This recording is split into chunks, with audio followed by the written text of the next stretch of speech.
Sean bienvenidos y bienvenidas a una clase más de octavo grado de matemática. En esta ocasión vamos a desarrollar la clase 2.4 de la unidad número 4, caracterización de los ángulos alternos. El problema inicial nos dice que las rectas L y M del diagrama que se muestra son paralelas. S es una recta secante. Se nos piden dos cosas. 1. Calcular el valor de los ángulos restantes. 2. Determinar la relación que existe entre los pares de ángulos alternos internos y alternos externos. Te invito a que tú lo hagas en tu cuaderno, dibuja el esquema y de acuerdo a lo que se ha visto en las clases anteriores, puedes dar solución a ese problema. Una vez que ya lo hayas resuelto, acompáñame en este video y compara tu respuesta. Iniciamos. Para resolverlo, lo primero que hacemos es calcular la medida de los ángulos. Tenemos nuestro esquema y tomando en consideración una de las cosas que mencionábamos en las clases anteriores, observamos que el ángulo A con el ángulo B son suplementarios. Significa que la suma de ellos es de 180 grados. Entonces, en este caso decimos que el ángulo B va a medir lo que hace falta para que se forme 180. Y para eso a 180 le restamos lo que mide el ángulo A, que es 40 grados, y me queda que B vale 140 grados. Ahora observamos que el ángulo A es opuesto por el vértice con el ángulo C.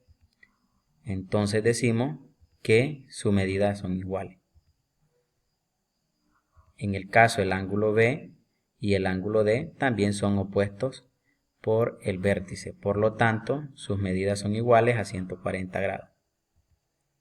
Eso lo podemos corroborar de acuerdo a que los ángulos opuestos por el vértice son iguales.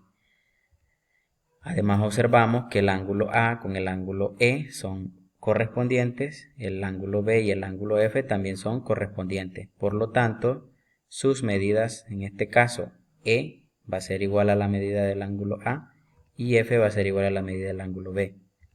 Entonces E mide 40, F mide 140.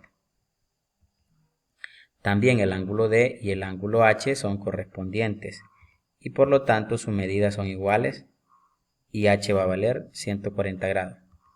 El ángulo C con el ángulo G también son iguales y por lo tanto el ángulo G vale 40 grados. Esto por ser correspondientes. En la ítem número 2 me preguntan, nos piden que clasifiquemos cada uno de los ángulos. Entonces identificamos. El ángulo B con el ángulo H, en este caso, son alternos internos. El ángulo C y el ángulo E también son alternos internos. Observemos que en este caso, según lo que hemos visto del apartado anterior, el ángulo B valía 140 grados. Observemos que también el ángulo H vale 140 grados. El ángulo C es de 40 grados, lo mismo que el ángulo E.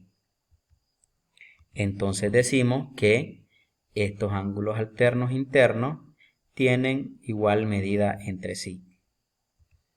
Observamos que el ángulo A y el ángulo G son alternos externos.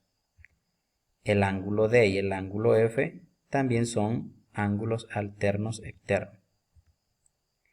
Observamos que también tienen igual medida, ya que el ángulo A con el ángulo G ambos miden 40 grados. El ángulo D y el ángulo F también ambos miden 40 grados.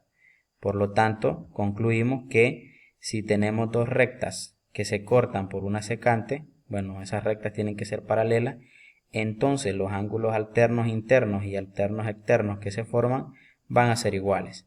Esta afirmación también se cumple al contrario, es decir que si al trazarse dos rectas y sus ángulos alternos internos o alternos externos son iguales, entonces esas rectas van a ser paralelas. Te invito a que resuelvas el primer ítem que aparece en el libro de texto. En este caso, te piden que resuelvas. Lo que se plantea es que L es paralelo a M, S va a ser una secante, y que identifique los pares de ángulos alternos internos y alternos externos y determine sus respectivas medidas. En este caso tenemos el ángulo A, ¿verdad? El ángulo A es opuesto al ángulo C. Si son opuestos por el vértice, pues sus medidas tienen que ser iguales. El ángulo B con el ángulo D también son iguales y son opuestos por el vértice. También recordemos que el ángulo B con el ángulo A, ambos tienen que medir 180 grados. F es igual a H y G es igual a H. Entonces, lo que se te pide es que hagas la clasificación. Como una de las pistas, observa los colores. Los colores van a darte la pauta para que hagas la clasificación de alternos internos y alternos externos a la misma vez que encuentres las medidas de dichos ángulos. Ahora que ya resolviste el primer ítem del libro de texto, te invito a que busques la página 101 del cuaderno de ejercicios y resuelva los problemas que se te plantean. Espero el video haya sido de mucha utilidad y hasta la próxima.